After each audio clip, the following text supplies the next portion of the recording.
बाबा जी की प्यारी सास संगत जी, आज जो मैं आपको बताने जा रही हूँ उससे पहले अगर आपने हमारा channel ocean of love like share follow और सब्सक्राइब नहीं किया है तो जरूर कर लें जी। साथ में बेल आइकन भी जरूर प्रेस करें जी, जिससे आपको बाबा जी की प्यारी प्यारी बातें पता चल सके। और लाइक करना बिल्कुल न भूलें जी। आज जो मैं आपको बताने जा रही हूँ वो आज की परिस्थिति में बहुत महत्वपूर्ण है। एक राजा था, उसने अपने दरबार में उत्सव रखा और अपने सभी मित्र राजाओं को आमंत्रित किया। राजा ने अपने गुरु को भी बुलाया। उत्सव को रोचक बनाने के लिए वहाँ की प्रसिद्ध नर्तकी को भी बुलाया गया। पूरी रात उत्सव चलता रहा और नृत्य भी चलता रहा। क्योंकि उत्सव काफी देर तक चलता रहा तो नर्तकी के तबला वादक को नींद आने लगी। अचानक से नर्तकी की उस पर नजर पड़ी और वो घबरा गई कि अगर नृत्य रुका तो कहीं राजा को गुस्सा न आ जाए और वो सजा दे देगा। तो तबला वादक को जगाने के लिए नर्तकी ने दोहा पढ़ा। ये ऐसा दोहा है जिसे सुनकर आप भी हैरान हो जाएंगे कि इस दोहे ने किस किस की जिंदगी खराब होने से बचा ली। दोहा ये है, बहु बीती थोड़ी रही, पल पल गई बिताए, एक पल के कारणे न कलंक लग जाए। नर्तकी के मुंह से इस दोहे को सुनकर वहां पर आए लोगों ने अलग अलग तरह से उस दोहे का मतलब निकाला। जो तबले वाला था वो सतर्क हो गया और उसकी नींद खुल गई। जब ये दोहा राजा के गुरु ने सुना तो अपनी सारी मोहरें नर्तकी को दे दी। और जब यही दोहा राजा की बेटी ने सुना तो नौलखा हार नर्तकी को भेंट कर दिया। राजा के बेटे युवराज ने भी अपना मुकुट उतारकर नर्तकी को समर्पित कर दिया।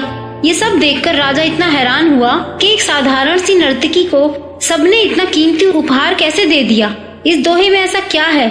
यह सोचकर राजा ने सिंहासन से उठकर नर्तकी से पूछा कि इस दोहे में ऐसा क्या है जो तुमने सबका कीमती सामान उनसे निकलवा लिया। यह सुनकर राजा के गुरु बोले कि इस नर्तकी को नीच मत बोलो, यह अब मेरी गुरु हो गई है क्योंकि इसने मेरी आंखें खोल दी है। इस दोहे से मुझे एहसास हुआ कि ये मुझे कह रही है मैं सारी उम्र जंगलों में भक्ति करता रहा और आखिरी समय में नर्तकी का नृत्य देखकर अपनी साधना नष्ट करने चला आया। मैं वापस अपने धाम जा रहा हूँ, मेरी आंखें खुल गई हैं। उसी तरह राजा की बेटी ने बोला कि पिताजी, आज रात में भागकर महावत के साथ शादी करने वाली थी। मेरी जिंदगी बर्बाद हो जाती अगर ये दोहा मेरे कानों में ना पड़ता, क्योंकि नर्तकी के इस दोहे ने मुझे सुमति दी है कि जल्दबाजी मत कर, तेरी शादी हो ही जाएगी। क्यों अपने पिता को कलंकित करती है?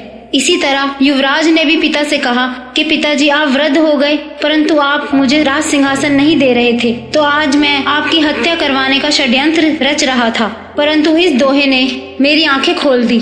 इस दोहे ने मुझे समझाया कि आज नहीं तो कल राज तो मुझे मिलना ही है। क्यों अपने पिता की हत्या करके कलंक अपने सिर लेता है? ये सब बातें सुनकर राजा को भी आत्मज्ञान हो गया।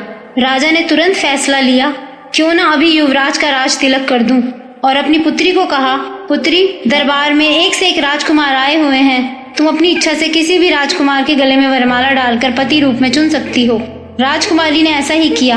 अब राजा सब त्याग कर जंगल में गुरु की शरण में चला गया। इससे हमें यही सीख मिलती है कि हमें मालिक का सिमरन कभी नहीं भूलना चाहिए और गुरु बिना कोई गति नहीं है। एक गुरु ही है जो हमारी जिंदगी में बड़ा बदलाव ला सकते हैं। उनके वचनों से कितनी जिंदगियां बदल जाती हैं। जब हम सत्संग जाते हैं तो संगत अपने दुखों के साथ परमात्मा से मिलने जाती है। सबके दुख अलग अलग होते हैं, पर बाबा जी के वचनों से सबको अपने प्रश्नों के उत्तर मिल जाते हैं और हमारी सोच और नजरिया सही दिशा में चलने लगता है, जो हमें मालिक के और नजदीक ले आता है। तो बाबा जी की बहुत ही प्यारी सास संगत जी, अगर आपको ये वीडियो अच्छा लगा हो तो लाइक जरूर करना जी, और इस वीडियो को ज्यादा से ज्यादा शेयर करना, जिससे आपके अपनों को बाबा जी की ये प्यारी नसीहत पहुंच सके। और इस चैनल को सब्सक्राइब भी जरूर करना जी।